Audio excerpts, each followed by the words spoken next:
Welcome back mga kaaldab. Ito na naman po ang inyong lingkod, si Mr. Destiny. At magbibigay po tayo ng pinakamainit na update po ngayon sa social media mga kaaldab. Ito yung pinaka-latest at talagang pinag-uusapan at talaga naman pong pinagpipiestahan ang pagbabalik ni Mengay sa EAT. Sabi ko nga po sa inyo, kung gusto nyo po ng mga reaksyon, kung gusto nyo po ng mga update, lalo na nga po kapag ka nasa EAT na si Mengay, abay punta lang po kayo dito sa channel natin o sa channel ni Mr. Destiny kasi may mga bagay-bagay po na napapanood nyo lang pero hindi nyo nababasa, nakikita, napapanood yung mga nagiging reaksyon ng mga netizen na nanonood po sa online.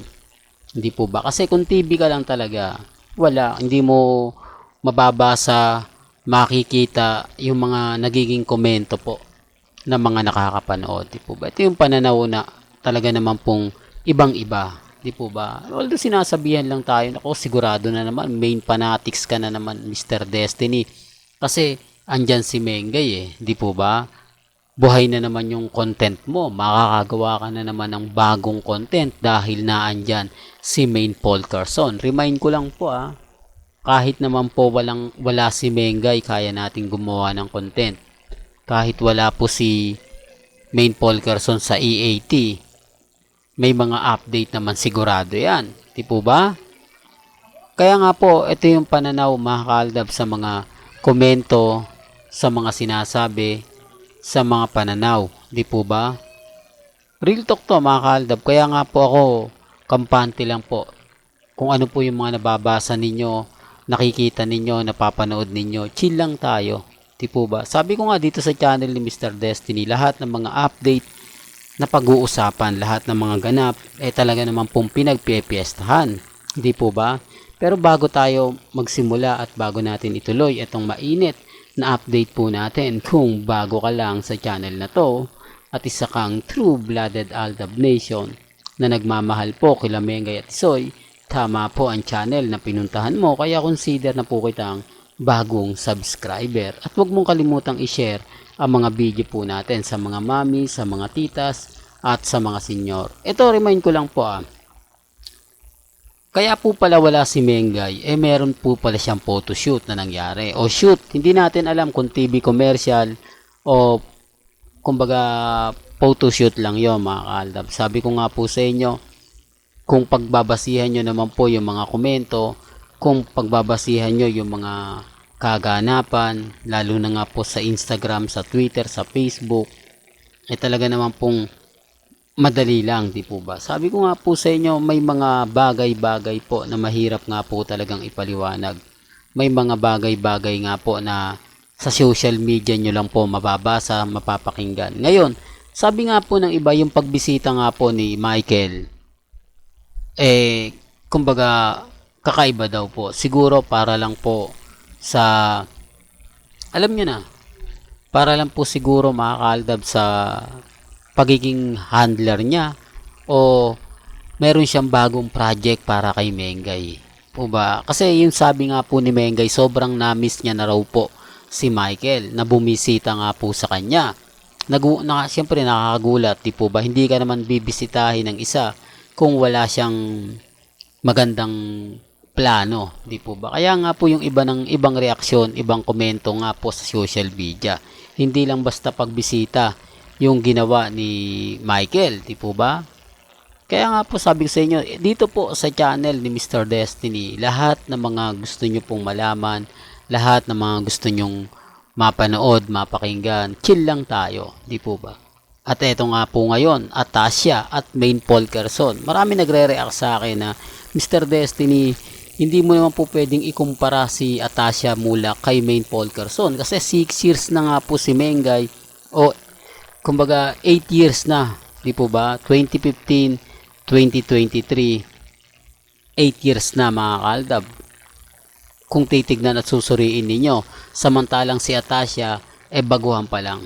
Ito yung mga tipo ng taong hindi po talaga tayo naiintindihan. Hindi po tayo napapanood basta lang makapag-komento. Hindi po naintindihan yung mga ina-update natin at pinapaliwanag. Di po ba? Sabi ko nga po sa inyo, malaki talaga ang pagkakaiba. Pero hindi po makikilala si Atasha kung lagi lang siya nakadikit. Kung lagi lang siyang umaasa sa mga punchline na ibabato ng mga ibang host. Kailangan gumawa ka ng isang trademark na kung saan puputok ka. Di po ba?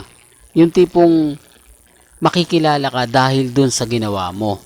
Gaya ni Miles dati, mga kaaldab, di po ba nagtrending siya? Kaya lang syempre nawala na, di po ba? Ito yung Batang Hamog na kumbaga tatlo sila ni Mengay. At least dati akala ko nga po magtutuloy-tuloy yun eh.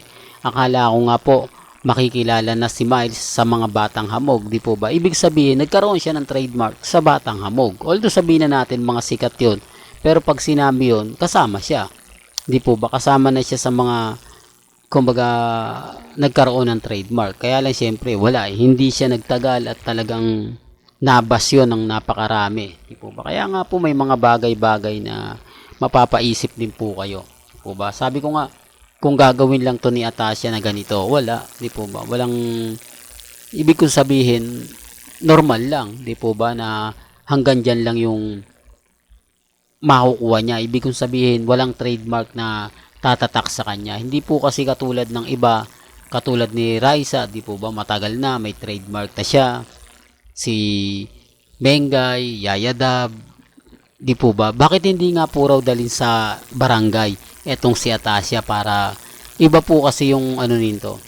Iba po talaga yung hindi siya masyadong laki sa di po ba? Hindi katulad ni Mengay na talagang dumaan sa matinding pagsubok, dumaan sa matinding kumbaga yung masabi natin na paghamon para sa kanya. Siguro naman po napanood nyo yung sinabi ni Menga, yung interview niya kung bakit siya napunta sa EAT, sa Itbulaga, kung anong sakripisyong ginawa niya, kung papaano niya i-handle yung sitwasyon na may kasamang kaba. Kaba na baka hindi ka magustuhan ng mga netizen. Kaba na baka hindi ka mag-click agad-agad kang mawala, di po ba? Yan din ang isa sa kinakatakot ni Atasha. Pero kapag siguro may nag-push sa kanya, siguro kapag may nagbigay ng magandang ganap, di po ba, lalakas din yung loob niya. Sinasabi ko lang po ito para po sa kalaman ng lahat, para lang po sa mga taong dumadaan at bumibisita sa channel natin. Well, hanggang dito na lang po ang ating latest updates. Kaya kung gusto niyo pa po ng pinaka-latest at sariwang update, abay tutok lang po kayo dito sa channel ni Mr. Destiny para updated po kayo sa mga latest at sa mga bagong video po na ilalabas po natin maya-maya lang. Hanggang sa muli, salamat po sa panonood at pakikinig.